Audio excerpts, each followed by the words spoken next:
Man, oh man, oh man, oh man.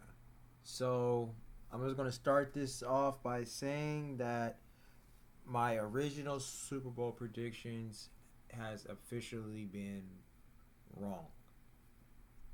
Very, very early this season. I think like maybe sometime last year around March, I predicted the Bears to meet the Chargers in this year's Super Bowl.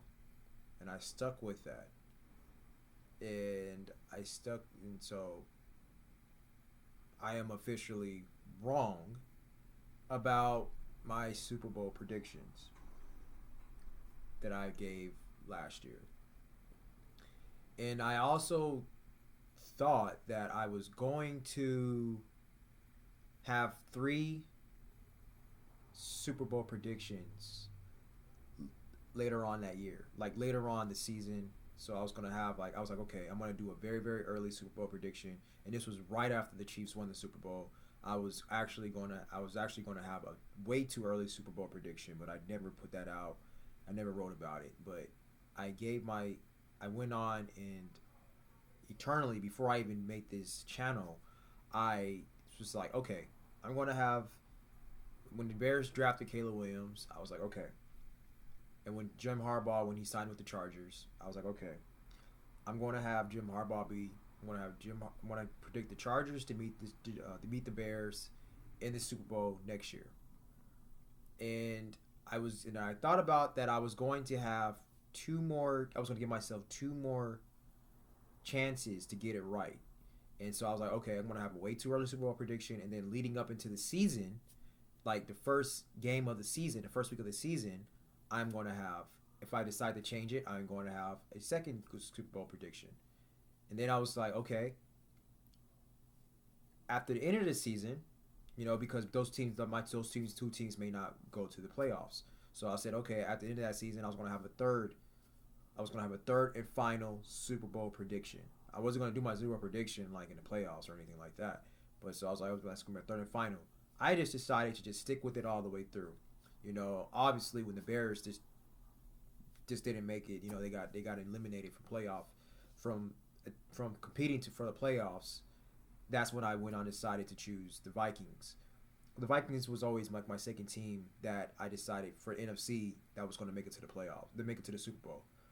So it's it wasn't as heartbreaking when the Bears didn't go. I'm not a Bears fan by any means. I'm a Caleb Williams fan. So I didn't really too much care when the Bears didn't go. But this loss by the Chargers, man, it hurts really, really bad. And I've been defending the Chargers since Jim Harbaugh signed with them. I mean, I've never really defended the Chargers, to be honest with you. I've always been a fan of the Chargers, but I never really so much tried defending them because they just always came up short. Philip Rivers days, that's what they always do. So I've learned to not get my hopes up with the Chargers. But when you had a coach like Jim Harbaugh signs with your team, it based on his record, him winning everywhere he goes, you I mean me personally, I had all the faith in the world on this team. I was like, we're not going to be playing like playing like how we usually play. He is going to change the culture. He is not going to be coaching the Chargers to find ways on how to lose. So I will say this: the Chargers didn't find they didn't shoot themselves in the foot this game. They just they didn't even compete. They didn't even compete hard enough to shoot themselves in the foot. They knelt down and willfully allowed to get slapped, dealt with. They just went on and bent over. The Chargers got dominated, out physical. They got out hardballed. The Texans won in all phases of the game. They won in special teams. They won in offense. They won on defense. They dominated in all phases. Now, I will say this. The only good sign of the Chargers side of the ball was defense. Because our defense kept us in the game for a while. But when your offense was as bad as the Chargers' offense, your defense can only hold up for so long. I feel so sorry for Derrick James because he is the type of player that you want to see to get a ring. You see how passionate and how effective and productive of a player Derrick James is. And he just constantly, the team just constantly keeps letting him down. I feel the same way about Justin Herbert, but I cannot defend Justin Herbert as of right now. He played his worst game his entire career in the biggest game of his entire career. Justin Herbert did not show up. And I know there's some people who still, giving excuses for him. And I like that, but at the same time, I don't like that because we have to be honest, we have to be real with ourselves, and we have to hold him accountable because it just wouldn't be right, and it would just be disrespectful to quarterbacks like Patrick Mahomes, Lamar Jackson, and Josh Allen, because those three quarterbacks, they at least win one playoff game. They at least have one playoff game under their belt. Now, all three of them have been in the league a lot longer than Justin Herbert, but with that being said, I don't think neither of them has had a playoff game like Justin Herbert played tonight. So they don't find excuses for Lamar Jackson, Josh Allen, Patrick Mahomes. They face adversity too, and they don't find excuses. They find ways to win, especially Patrick Mahomes. Lamar Jackson, on the other hand, he doesn't play that well in the playoffs. He's like the regular season quarterback, and he doesn't really play well, but he just got his first win tonight. Josh Allen, he has a kind of good record of playing well in the playoffs. Josh Allen hasn't been to the AFC Championship. I don't think he has. But I know he hasn't been to the Super Bowl, so I know he hasn't won. If he has been to the AFC Championship, I know he hasn't won one. But, Lamar Jackson, same for Lamar Jackson. He hasn't won an AFC Championship either. So they have a couple playoff wins or a few playoff wins under their belt. But, there's no excuse. We don't give excuses of why those quarterbacks will come up short. And what I'm saying is that I've always been rating Justin Herbert as the number one quarterback in the entire NFL. I have even been going to the extent of saying Justin Herbert is going to go down as the GOAT, as the greatest quarterback to have ever lived. That's what I've been saying about Justin Herbert. And I still feel that way. I do. But I can no longer try to state my case. I have no argument about it outside of his potential and his talent. But it has not produced the results. So right now, it's just unfulfilled. Justin Herbert is just unfulfilled potential because his ceiling, his potential, his trajectory is through the roof. His trajectory is the GOAT. He has all the tangibles. He has all the intangibles.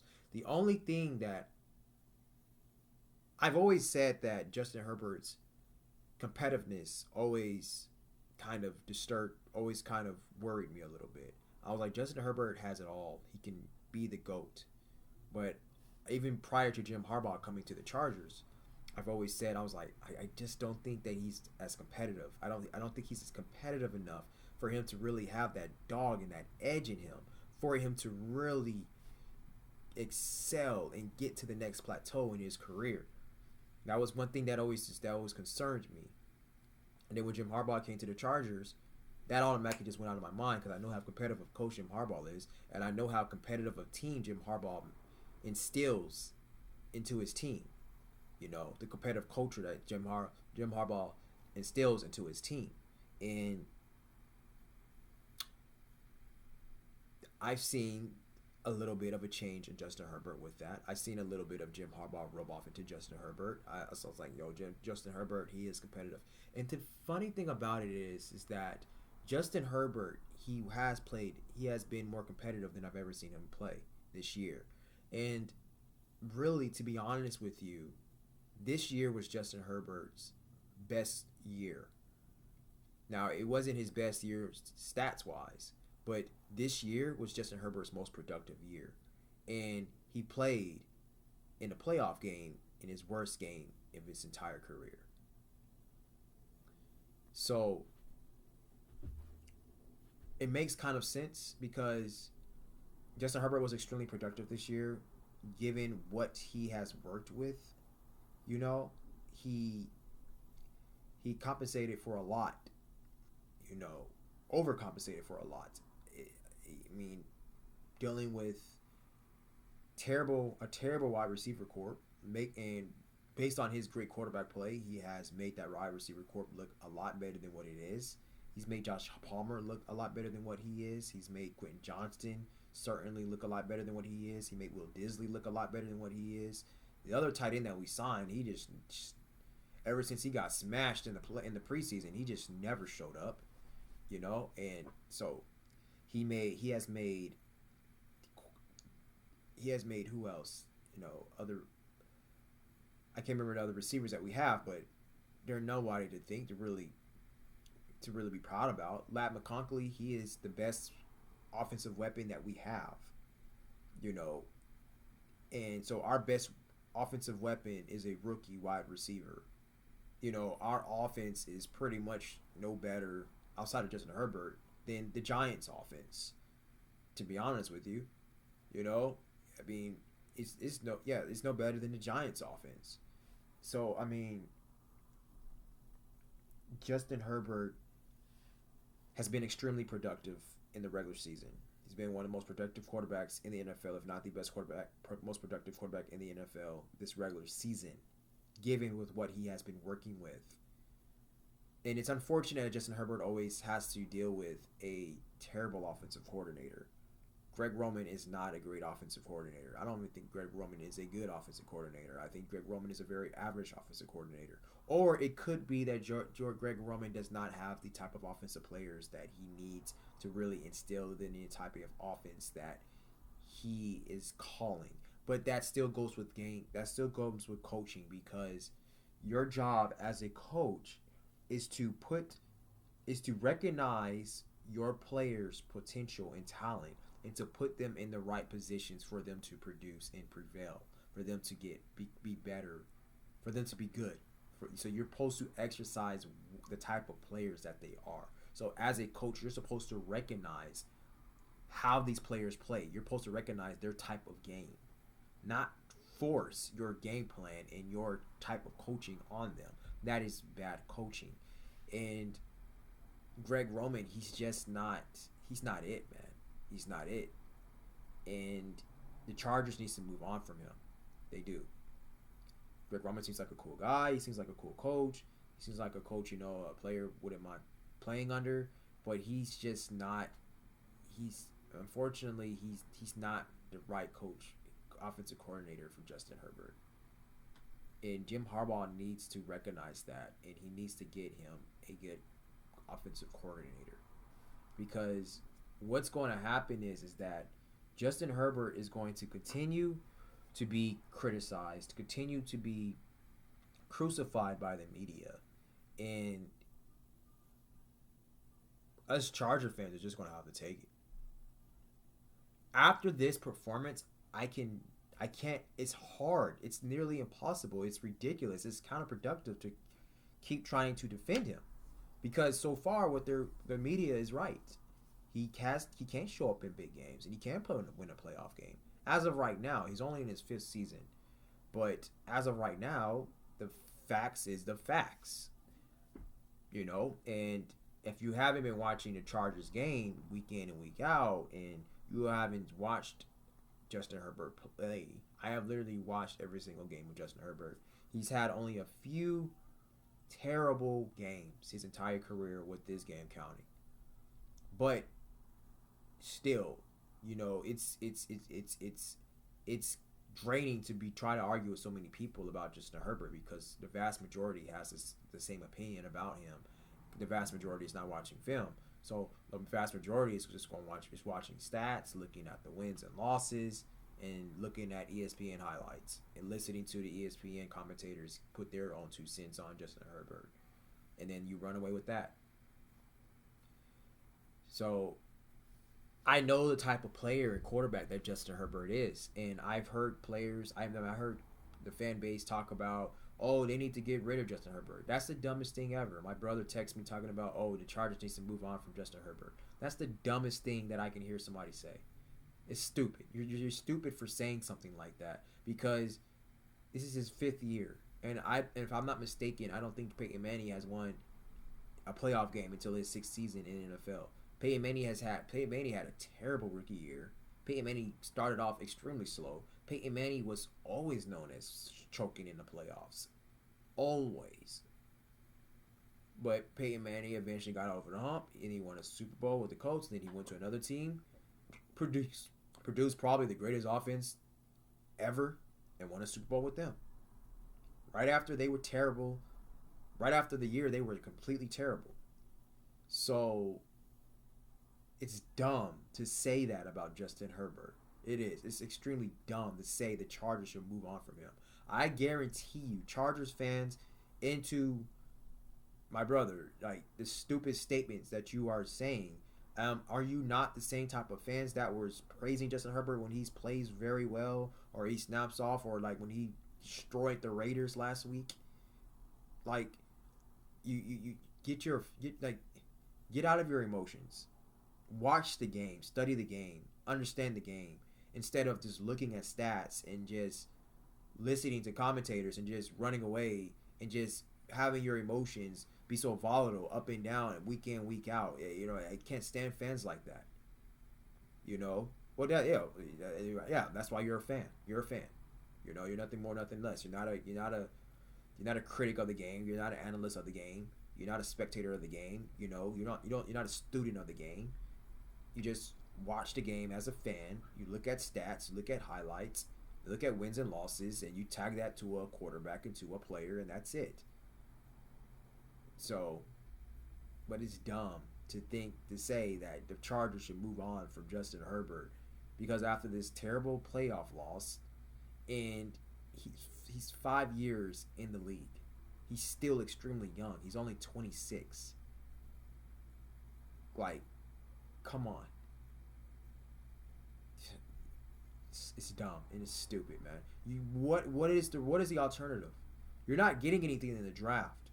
You're not getting anything in the draft, and you're not getting anything in free agent. See, who are you going to get? Sam Darnold, Aaron Rodgers. Those are only 2 quarterbacks I can think of that's going to be available in free agency that has experience and that's semi-good. You're going to get Aaron Rodgers or Sam Darnold over Justin Herbert? Come on, man. You can't be this dumb, and you can't be this emotional off a loss, off one game. There is still a lot of football left for Justin Herbert's career. A lot. He still has time to win 7, 10 Lombardi trophies with Jim Harbaugh. It's possible. He's just going to have to get back into the lab. He's going to have to train hard as he can. He's going to have to study as hard as he can. If I was Justin Herbert, I would reach out to somebody like Tom Brady or somebody. I would reach out to Tom Brady or Peyton Manning or somebody or Drew Brees, some elite quarterback that is a Hall of Famer quarterback that has at least more than, well, Drew Brees only has one. So at least has a Lombardi trophy, you know, and I will I will pick the hell out of their brain and see what they did. If I was Justin Herbert, I will learn how to be a winner, how to prepare myself in my mind to be a winner. Because right now, that's what Justin Herbert is labeled as he is labeled as a person who doesn't know how to win, as a quarterback who doesn't know how to win. And so if I was him, I will reach out to Tom Brady. I'll reach out to Tom Brady or Peyton Manning. Those are the 2 quarterbacks I'll reach out to. If I was Justin Herbert, I hope he does. Because I believe Justin Herbert can be the greatest quarterback of all time. But he will not be the greatest quarterback of all time if he doesn't at least have a Super Bowl. At least one. I don't even know if he will even get to the Hall of Fame if he doesn't get at least one at this point. because the knock on him is going to be he can't even win in the playoffs. That's going to be the knock on him. So if he does get into the Hall of Fame, he won't be first ballot. He'll be like Phillip Rivers.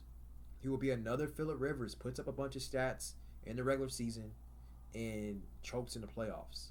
Because that's what Phillip Rivers did. I think Phillip Rivers only has like 2 playoff wins his entire career.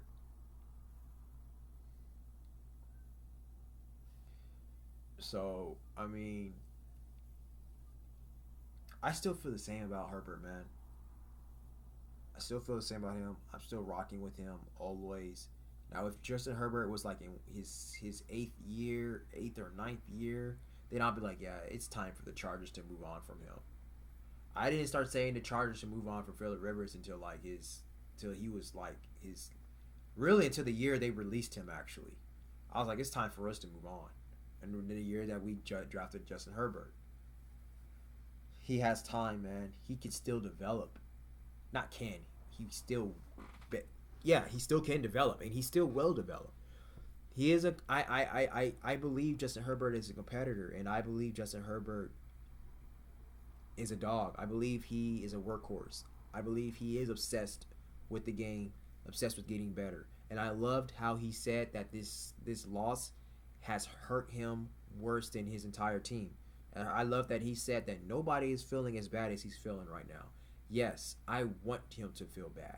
I want him to hurt. I want him to feel depressed. I want him to feel those negative emotions. I want it to hurt him bad. Because when you have that type of pain, of loss, and you have to deal with that for months leading up until the kickoff in September, the next year, of next season. And if you are the type of competitor and an obsessive athlete, football player, to be the best, to be the GOAT, to be the greatest, you're going to use that pain and those negative emotions, and you're going to channel that into your obsessive work ethic, your obsessive bloodthirsty work ethic, that anger, that intense passion. You are going to channel that. So it's going to make him extremely more better. It is going to make it, he is going to advance. He is going to hit the next plateau if he channels those emotions correctly, like off what I just said, which I know he will, because I can sense how of a competitor and how much he wants to win. I know he wants to win. I know that. So I can't wait to see Justin Herbert next season, man. I can't wait to see what he's going to do. He has all of it. He has all the tools, man. He just needs to get that competitive edge a little bit, you know. He just needs to, you know, get that mental conditioning in, you know. And he has incredible leadership skills, man. And that goes a long ways. His leadership skills, that goes so long. I love how he took the blame on everything. I love that. That is a start. That shows how much of an elite general that he is. So the Chargers will help him.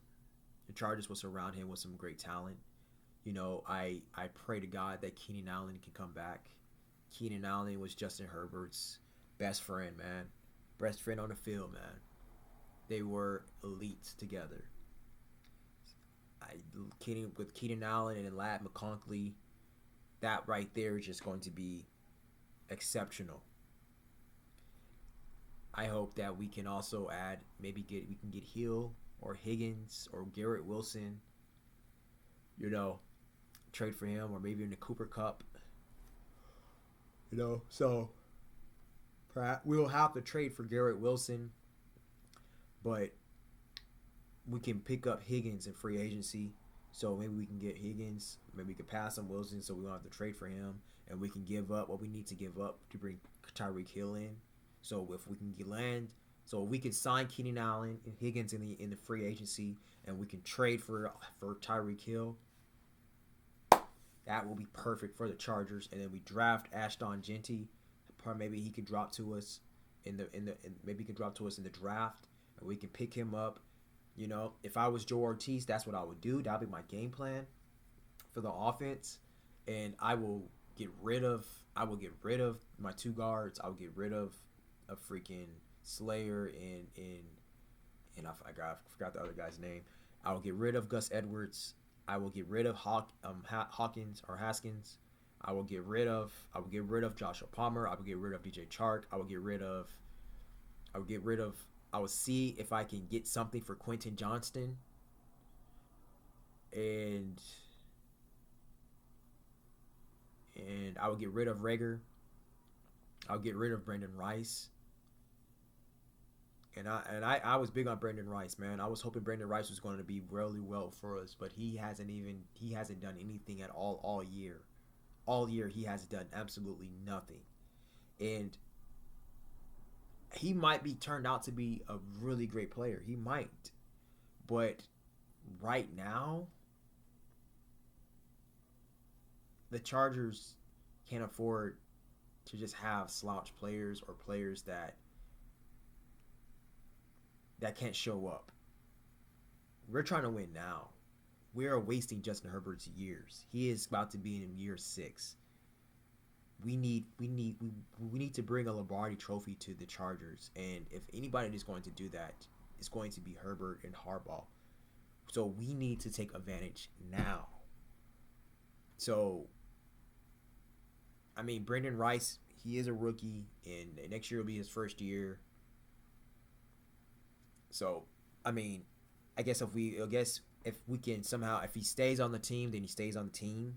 You know, if we can still afford to have him on the team while if we can bring in Hill, Higgins, and Allen, you know, we can get, you know, so if we're getting rid of Rager, Chark, Palmer, see if we can trade Johnston.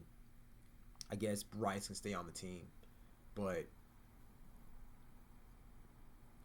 and on top of that, I think every single player who played with Stanley or who Stanley and Tom Telesco drafted needs to be gone. Every single one of them, outside of Justin Herbert, outside of Justin Herbert, Darren James, Danion Henley, and Aloy Gilman, Louis. Not even Aloy Gilman. Like, if we can get something for Aloy, I said get rid of him too. And Louis, that's it. Yeah, outside of Darren James, Danion Henley, Louis, and you know, Khalil Mack, we didn't draft him. We picked him at free agency, but I would like for the Chargers to keep Khalil. Yeah, and Justin Herbert, like, get rid of everybody else, man, who came from the Stanley era, because the Chargers, they played like slouches, man, and that culture still kind of creeps up. And I saw it earlier this year too. Like, it will creep up when we play against good teams. We will still like fold, and that's from that Brendan Staley still cultural chargering way. You know, like some of those guys are not playing Jim Harbaugh football. So the Joe Ortiz needs to get rid of those guys, see what he can do, get a package together, see if we can get some trades in and stuff. So man, that's all I have to say about the Chargers right now. This loss is going to hurt really bad, and it's going to hurt for a very, very long time. And unfortunately for us Chargers fans, this is the worst thing about the loss. We have to wait months. We got to deal with this for months. You know, I predicted the Chargers to win 37-17. They lost 32-12. So I was kind of right on the score. and I was wrong about the team. So that's unfortunate. The Steelers and the Ravens. I predicted the Steelers to beat the Ravens, and the Steelers lost to the Ravens 28-14. So I was wrong on both teams today. So I'm 0-2 in the playoffs. So it's going to be interesting to see what's going to happen between Mike Tomlin and Russell Wilson, the Steelers offseason. It's going to be interesting. Like, these teams has a lot to work on in the offseason. Like Quentin Johnston, if we are going to keep him, he needs to be working, man. He needs to be working tomorrow morning. He needs tomorrow morning, bright and early, 3, 5 o'clock, 6 o'clock in the morning. He needs to be up. He needs to be at the facility, training, on the jug machine, catching, starting the day, waking. He needs to be sleeping with a damn football. And then when he wakes up in the morning, as soon as his eyes open, I used to do that when I played. That's how obsessed I was with football. It was my life. 365 days a year out of the year, I would sleep with my football. And I played defensive back, but I wanted to have incredible ball skills. As soon as I woke up, just toss the football in the air, boom. Toss the football in the air, boom. Toss the football. I would do like 10 sets. 10 sets of 10 or something like that. Before I got out of the bed. Then I'll do some sit-ups, before I got out of the bed. And then when I got out of the bed, I'll do like 5 sets of 25 push-ups every single morning. And I did that every single night. So Quentin Johnson needs to do something like that. And that's as soon as you get up. And then he needs to go to the facility, man. He needs to go to the facility and he needs to train. He needs to watch film. Quentin Johnston is a first-round pick.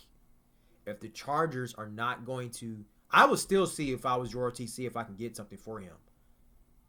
But Quentin Johnston needs to get it together. He's a big body. He's extremely athletic, but he's extremely inconsistent. And the only way for him to be consistent is for him to work like a horse. 365 days. For great players, there is no off season, bro. You can have an off day. There is no off season. There is no weeks or months that you're going to take off. Not for a great player. Not if you're going to be an elite. You need to be working every single damn day. You're a professional athlete. You're a first-round pick. Quentin Johnston, you got to get together. You had 0 catches this playoff game. You didn't show up for your quarterback. I mean, the quarterback didn't show up either. But the receivers damn sure didn't make it any easier. And it shows that Justin Herbert is trying to get it out of you by him still throwing to you even while you're effing covered. Like that interception that Justin Herbert threw to last year, you was completely covered and he still threw the damn ball. And really, Johnston, it was your job to turn into a defensive back to not allow him to catch that interception or come back to the ball, fight for the ball, strong hands. So, there's a lot. The Chargers got a lot of work to do, man. A lot of work to do. This is gonna be fun. This is why I want to get into the league, man. Be like a scout or a GM. This is something fun to me. This is passionate to me. And then, I'm just like, man, if I was a coach or if I was a scout, I would do X, Y, and Z. I'll do this or that, if I was a GM, But it's okay. That's why I got this channel. I can pretend to be that way on this channel. I could pretend to be a general manager or a head coach or a scout on this channel. It's my portfolio. So, let's see if there's anything else I want to go over, man, before I close. Because I really can't think right now, because I'm still dealing with this loss, and it's going to sting for a while. Let's see, the wild card winners turned the game on a fluke play in the second. No. The score is 6-0. No. The Chargers, they did start strong, but they failed to maintain their early 6-0 advantage. Yeah, we were even with that safety, the safety they called back, the interception they called back. Well, not they didn't call back the safety, but that pass, that intentional grounding with C.J. Stroud, man, that was intentional grounding, and that should have been a safety, but they didn't call it. They said he was out of the tackle box. And then they called back the Darren James interception. Still no excuse. No excuse, man. No excuse for the throws that Justin Herbert did. It's no excuse. We still played terrible. But, yeah. Let's see here. The Ravens, they did dominate the Steelers all game. It was 21-0 at halftime. What the hell is going on? That's not Steelers football. I don't know what's going on. Like it's probably time for a new start for Mike Tomlin, maybe, because this was a terrible loss. The Steelers played bad for the past month. I don't know. Derrick Henry ran all over them. He ran all over the Pittsburgh.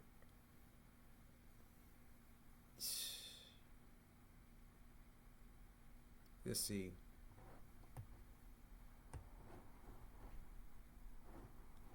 The Steelers looked a bit more lively coming to the live room, stopping Baltimore on the first drive. Yada, yada, yada. 30-yard pass from, Van Jefferson. It was the first time in life. Pittsburgh. Okay. Yeah, there's nothing really else to go over. So that's about it, man. It's going to be interesting to see what's going to happen with Mike Tomlin, what the Pittsburgh Steelers are going to do. It's going to be interesting to see the Chargers moves. If the Chargers can make a splash for Hill, they can go after Hill. They better, man. They better be figured. They better get Hill. They better try to see if they can get him. And if you can't get Hill, you better bring in Higgins and Wilson and Allen and see if you can snag Cup. I don't know, but you better do it. You better do something.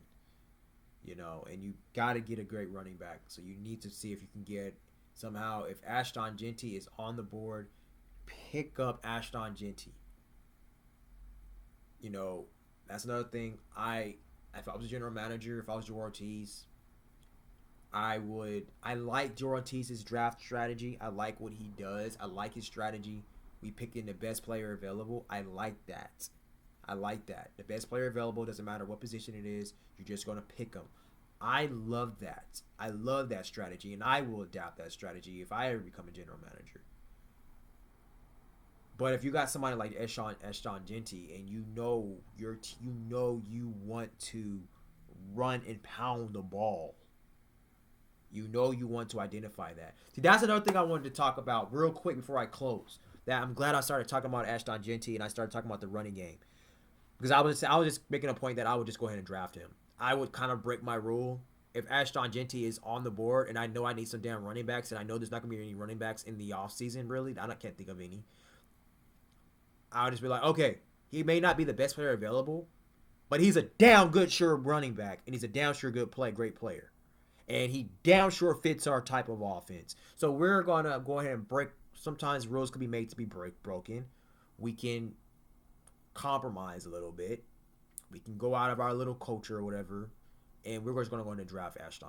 He's too great. He's too heavily of a running back. And I will go ahead and do that. I was like, he will bring some competition into this running back room, and he will bring a type of tone, edge, physicality to our offense of what Jim Harbaugh is looking for. So let's just go ahead and get Ashton. Let's just go ahead and get him. I would rather be wrong on Ashton than be wrong on a player than we pass up on him, be wrong on somebody else. That everybody's gonna be criticizing us for passing up on him. So I would step out of it and I would do that. He's too great. He's too great. He's too elite. What he did in college football was phenomenal. And I think he's going to bring that into the pros, especially with an elite coach, and especially in the type of system that the Chargers wants to run. This leads into what I'm about to say also before I close. When you see your quarterback struggling and you see the other team, they are able to take away and your quarterback's weapons, which they didn't necessarily do in this game. Lat McConkey was great, but when you see the team, the defense is executing on defense, and they are playing so great on defense, they are making the quarterback make uncharacteristic mistakes. That's what the Texans did to the Chargers. They played such dominant defense, and they enforced so much pressure that they forced Justin Herbert to make uncharacteristic mistakes.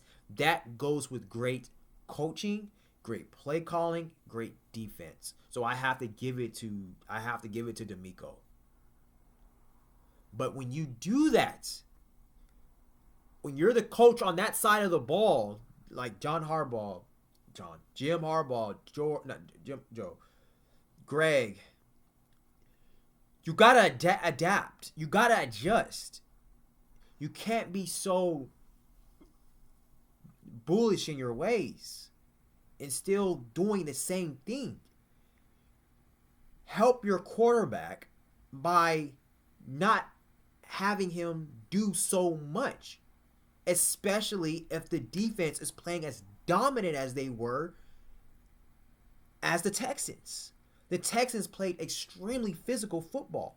Why are you consistently trying to throw the ball? Especially when the game was close at one point. Why? The game was still close. They were only up by 2 points, I think, or something. Keep pounding the ball. Don't keep throwing. Keep it close. Your defense was playing great for as long as they could. I know you're trying to score. I know you're desperate at scoring. But the Texans was not bending at all. They weren't even bending. Run it. Just keep pounding it. That's what you wanted to do anyway. So do it, especially if Justin Herbert is struggling. J.K. Dobbins, he was getting stuffed. I don't care. You pound the ball with J.K. Dobbins, he gets stuffed. You pound the ball with Gus Edwards, he gets stuffed. You sign Ezekiel Elliott. Why didn't you use him? Short yardage, I would have been having Ezekiel Elliott enter every single time with short yardage, and I would have been having Ezekiel Elliott play that role. He's great. He's great at pass blocking every single time. If he was going to throw the ball with Justin Herbert, if he was going to throw it on short yardage, why wasn't Ezekiel Elliott your best passing running back that you just signed 2 days ago not in the game? That's what I don't understand. What they were doing, what these coaches sometimes do, and I know it's a lot to go over and a lot to think about. I know that. So, but still, you get paid millions of dollars to figure it out. That's a lot of damn money. So, who cares at the end of the day? Deal with it.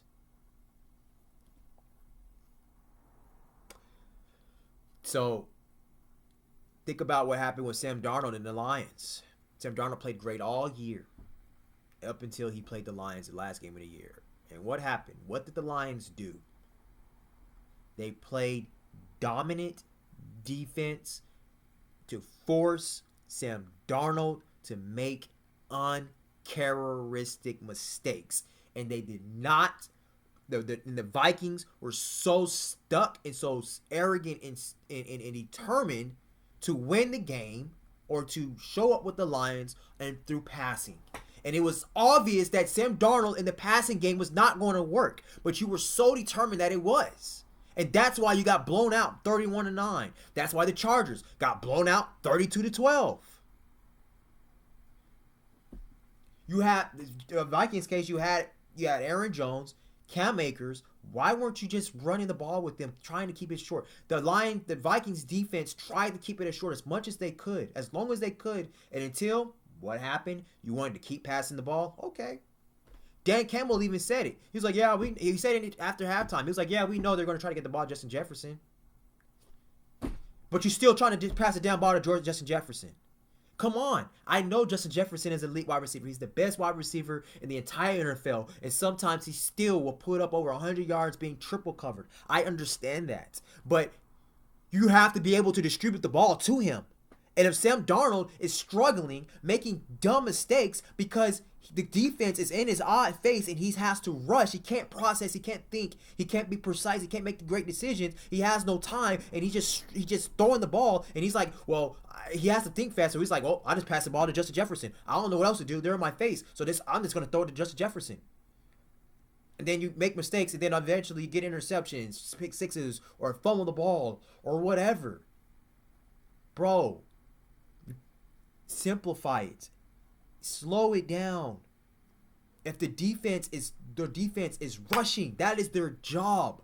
Rush it. They are trying to force the quarterback to hurry up and make a decision. Not think about it at all. Just boom. And that's exactly what happened with Sam Darnold. That's exactly what happened with Justin Herbert. And Justin Herbert is a way smarter quarterback than Sam Darnold. Justin Herbert is, if not the most smartest quarterback, he is definitely one of the most smartest quarterbacks in the entire NFL. But not even him is going to be able to make split-second, precise decision-making just like that and hit it on the dime with a small margin of error, especially in the playoffs. When you had an elite defense like the Texans and like elite pass rusher Will Anderson in your face every single down, rushing through the middle, pounding Justin Herbert right in his face. Run the ball. Run the ball. You get rid of that by just running the ball. Just keep running it. Just keep running. I know it gets discouraging when you see J.K. Dobbins getting stuffed and Gus Edwards getting stuffed. I understand that. But you got to be able to look at the scoreboard and be like, the game is still close. We can keep running. We can keep running. We can keep running. Now, and our defense can keep playing. Our defense can keep playing well. Inch by inch, inch by inch. Okay, we could run, punt, run, punt, run, punt. That's fine. Our defense can go out there, stop them. We're gonna figure it out on offense. Defense, as a matter of fact, and now if I was Jim Harbaugh, I'd be like, fine. I'll tell my offense, fine. You guys don't want to score? We'll score on defense. I'll tell my defense. I was like, we got a first turnovers. Not only can we got a first turnovers, but we gotta make sure we gotta see if we can score on defense. You know. So. Whew, man. But you know, that's my take on those games. You know, that was my take. That's my take on the Chargers game. I was just so disappointed that we didn't run the ball more when the game was close. The game could have at least, we probably would not have won, but it at least could have been a lot closer than what it was. Justin Herbert threw 4 interceptions. I don't think he's ever thrown 4 picks in his entire career. I don't think. I don't even want to bother to look it up. I really don't, but I don't think he has.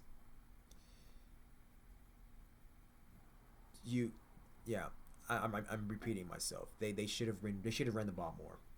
I don't care the running game was being stopped. You keep running it. The game was close enough. And then you just keep running it. You keep running it. And then when the game is really close, when it's crunch time, it's the last few seconds in the game, last minute in the game, and the ball is in your quarterback's hand, then you give Justin Herbert the chance to go ahead and win the game now. Now at least we got a shot. The Chargers didn't even have a shot. I think they was trying to play the same game as C.J. Stroud and the Texans. The Texans were just allowing C.J. Stroud just to keep throwing the ball. The Texans was hardly passing the ball, running the ball. But they were their offensive game plan was executing that way. Our defense played well for the most part. But don't try to play their game. That's what the Texans wanted. The Texans wanted the Chargers to play their game. And that's exactly what happened. And that's exactly why we got blown out. We'll be like, no, we're not playing your game. We understand what you're trying to do. You're shutting out our quarterback. That's fine. That's fine. Offense doesn't only work on passing. We're gonna pound the ball. We're gonna keep pounding it. And we're gonna keep pounding it. I would have been rotating Zeke, Gus, and J.K. Dobbins, and putting Hawkins in there every now and then. I think it's Hackins. Hackins in there every now and then. I would have just kept rotating. Boom, boom, boom, boom, boom, boom, boom, boom, boom, boom, boom, boom. I would have kept doing it, man. Until the game could have got too much larger, and then we had no other choice but to throw. But we were throwing the ball even when we didn't. Like the game was still close. I just don't get it. If you said you wanted it to be a running first team, run the ball when your quarterback is struggling, when your quarterback is hurting. Now Justin Herbert is going to have to be criticized by the entire media. We called a bust. We called a choker. He's going to be called a lot of things. And I can't defend him. I can't defend Justin Herbert no more until he wins at least 3 playoff wins in a row. I can't do it no more. I'm still going to feel internally that he's the best, but I just can't do that anymore after this play. You know, and I know he's going to win 3 playoff games in a row. I know Justin Herbert's going to win a Super Bowl. I know he is.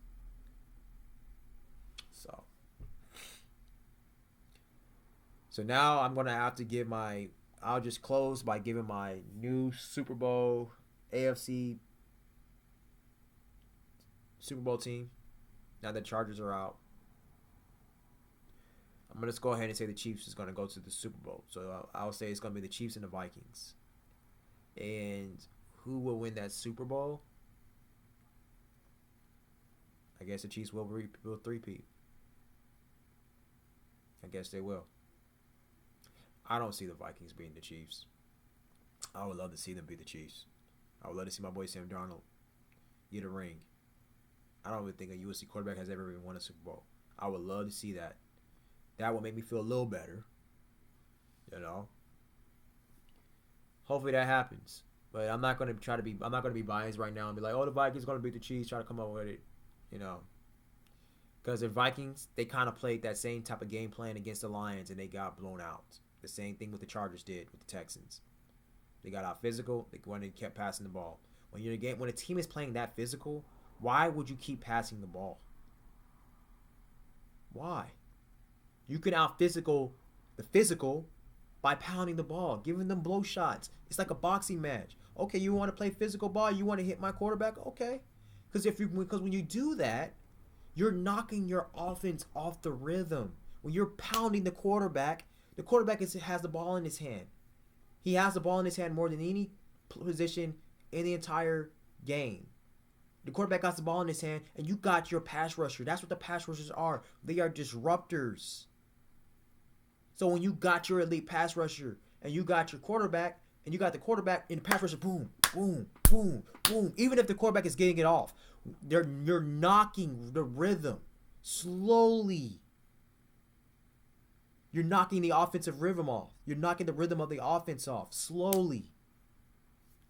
So how do you do that? You run it right at them. At least they're not going to knock the rhythm off. And then you're going to disrupt the quarterback. Frustrate the quarterback. Make him make irrational decisions. Come on, man. The Chargers are better than that. The coaching staff is better than that.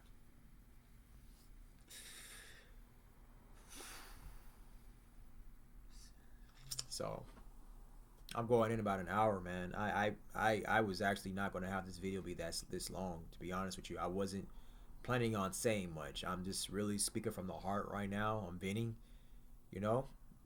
Yeah, so, and I know I've been talking about the Chargers game more than I've been talking about the Ravens game. But what is there to talk about the Ravens and Steelers game? The Ravens dominated the Steelers. This wildcard playoff weekend, Saturday was terrible. It was terrible. Neither one of these games was competitive. Especially the Steelers game was worse. At least the Chargers and Texans game was competitive for a little bit.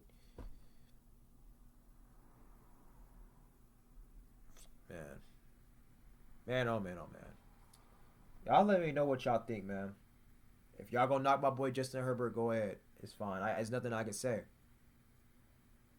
But just know I'm gonna keep them receipts. And know when you comment, you can go and delete back. You can go back and delete your comment. But know when you comment, and you talk trash about Justin Herbert, I don't care how long it takes. When he starts winning games and winning playoff games, winning Super Bowls, I'm gonna go back to those comments and I'm gonna be like, "Hey, you remember you said this?"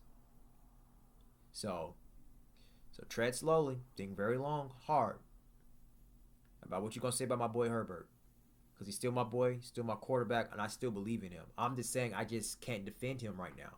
I just can't. I will look ignorant. It will be illogical. It will be false. It will be wrong. What would I be able to go off on? You know? I mean, I can still say he knows how to throw the ball. He's a lead and yada yada yada. He's ball placement, but he played terrible in the playoffs. His last playoff game. So yeah, that's all I gotta say, man. I'm gonna just leave it there. Y'all let me know how y'all feel in the comments. Y'all give me y'all Super Bowl predictions. Who y'all think is going to the Super Bowl? Y'all think the Chiefs going to three-peat? I'm just gonna go ahead and say they are. You know, I don't see the Ravens beating them. I don't. So yeah, I don't see the Bills beating them again. Yeah. So my new Super Bowl picks is Vikings, Chiefs win. There we go. All right, man. Thank you guys all so much for watching. I love y'all, man. And we're gonna be back very soon. We'll be back tomorrow for Sunday cap, little night cap, and yeah. And maybe if I have some time, if I want to talk about something else, I will do another video prior to Sunday night cap tomorrow. All right, man. Y'all sleep well. Peace out all day.